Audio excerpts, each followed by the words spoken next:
Hello, today I'm going to be talking to you about an idea for a radio news broadcast called Six Music. Now, the format and content of this radio news broadcast, we're trying to appeal to the urban culture. So I feel the best way to do this is by having light-hearted, informal language being used, dialogues between presenters.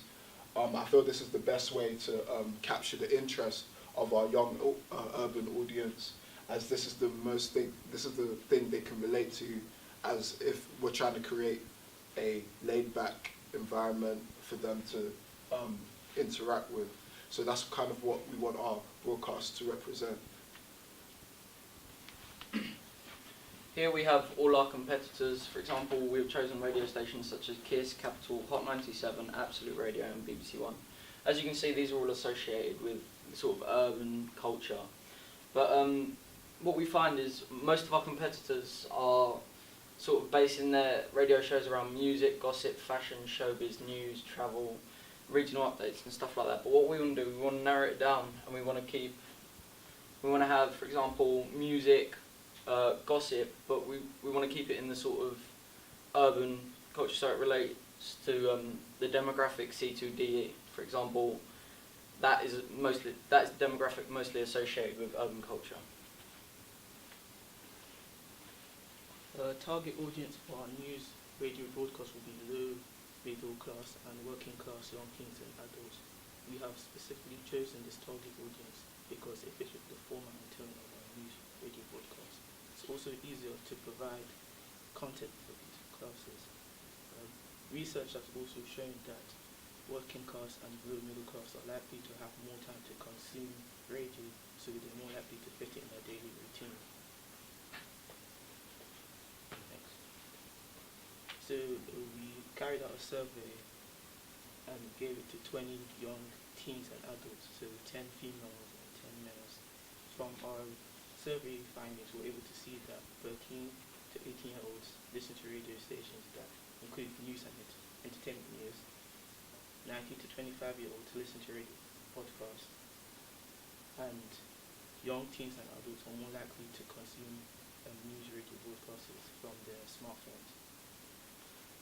So these are the charts of survey findings. So you can see that this one shows how often they listen to radio news and the tone they were likely to choose. So they said they would choose informal radio tone.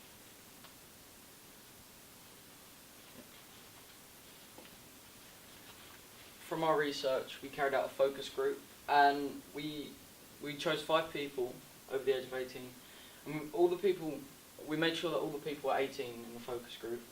4 out of 5 people preferred listening to sort of an informal presenter who was comfortable, and they sort of made them feel as if they were building a relationship with the presenter. Also, 4 out of 5 people accessed the radio via the internet, because now we have this modern age of internet where everyone's connecting via the internet instead of using radio.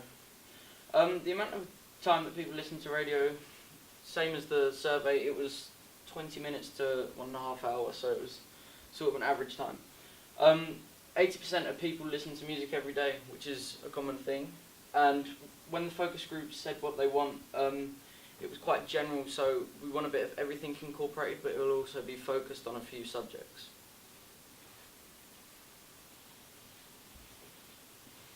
The costs of this radio broadcast will be free due to the fact that we're students and we're able to rent out equipment from the media department. And the radio broadcast will all be done in college.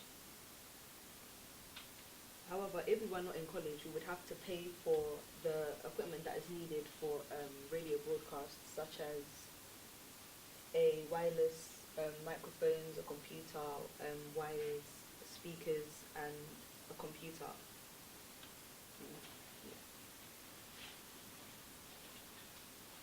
When looking at our initial ideas that we came up with as a concept to create our radio station, we found out that we wanted 3 stages of structure. For example, we would have the start, which would just consist of music. It would build like introduction.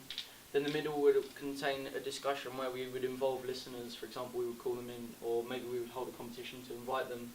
And then in order to finish the broadcast, we would it would like conclude all the stories and just close the show, but it would just invite more people to listen next time. The approach we wanted to have was quite a comfortable tone. For example, it wouldn't be very formal. It would be quite informal, laid back. So we're sort of building a laid back relationship with the consumer being the listeners.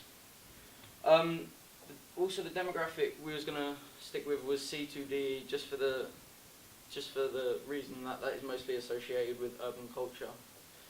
And our audience was maybe 16 to 24 years old initially, but I think we're sort of altering everything.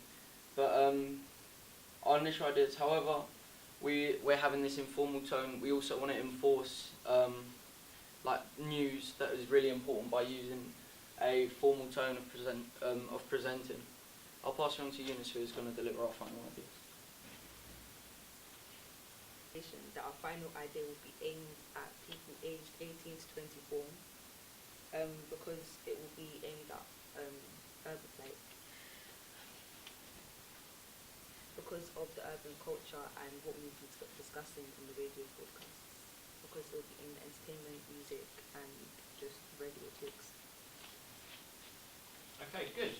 So, can you all stand in front of the PowerPoint for me, please? First of all, excellent stuff. Well done. Just a good idea for being knocked about. Okay. So, can you state in clear language the key features of your product or service? Anyone can answer this question. Could you repeat the question? Can you state in clear language the key features of your product or service? Some of the key features that we involve is that we would invite customers, not customers, but consumers such as our listeners onto the show. We would let them get their point across on a subject we was maybe talking about, and then also we would invite them in for competitions as well. Also, we plan to use social media to interact with our listeners, just so they feel a part of the show. And connected. And also that is a great way to market our show as well, as it is internet based and we live in this social media era. Okay, excellent. So, can you name somebody who would benefit from your product or service? I would say our service will benefit younger people. For example, 18 to 24. For the example, like due to the reason that it's going to be a free service because it's radio, and also there is a lot of involvement on social media and competition, so they can get involved, which is going to be a suitable age for everyone to take part in. Personally, I feel like this show would benefit me as a listener, as a consumer, because I feel that right now there isn't too many specific broadcasts that are targeted at someone like me. Coming out of where I come from, South London, I feel like this show just kind of gravitates towards me because they're using certain jargon that I'm used to, so I just feel right at home, very welcome. I would feel right at home listening to a show like this. Okay, good. So, can you tell me, when you were doing your proposal, what each of your roles were and how you went about forming it? When initially creating the proposal, we had SA to carry out most of the research for the surveys and just analysing all the data. And then Eunice looked at the cost of stuff and pieced that all together. I had initially started with the proposal, and then I had tied it into other parts, and then you've gone out with it. I came up with the format and fledged out the content of the show, and contributed to some ideas of the radio show that has been discussed. Okay, excellent. What other types of research did you undertake then? I sent out surveys to our target audiences to get a sense of what they would like to see and listen to individual podcasts. And I looked at the costs and also helped with the research findings. With the costs, I searched up what would be used in a radio broadcast, and I searched on eBay and on Google how much all of the equipment would cost in total if we were not students. But as we're students, we can get all of this for free. Excellent. Good stuff, guys.